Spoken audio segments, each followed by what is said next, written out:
I used to have a colleague at work. Every day at 12:30, he would tell the colleagues, I'm going for a walk. They'd think it's strange. Every time we go to eat food, this guy goes for a walk. He comes back 25 minutes later. Rain, sun, snow. Ajib.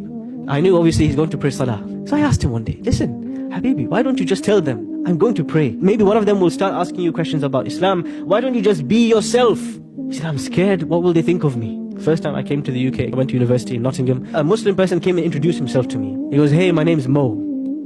I'm thinking, what is wrong with this guy? He can't see me. In the prayer room, we saw each other in the mosque. He knows I'm a Muslim. Hey, my name is Mo. What's going on? And he would never reveal himself to those around him. Why?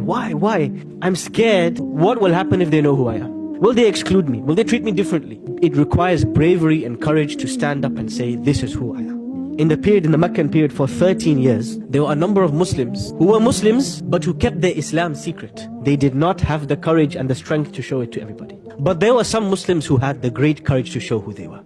Abdullah ibn Mas'ud radiallahu anhu. He's a small, unknown shepherd. That's his job. He looks after sheep. He's a nobody. He comes in the middle of Mecca, next to the Kaaba, stands, and he starts to recite the Quran.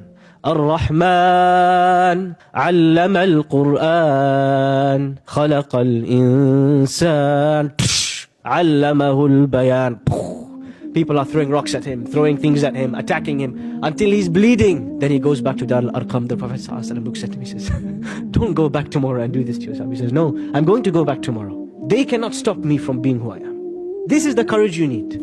You live in a climate where, because of people's fear of Islam, their uncertainty, their perception of Islam, you start to think the solution is to not show I'm a Muslim, to show something else. And you know, at its root, and this is not a generalization, at its root, there is some level of nifaq, some level of hypocrisy in this action. Because nifaq, hypocrisy is what? Is to hide who you really are and to show something else.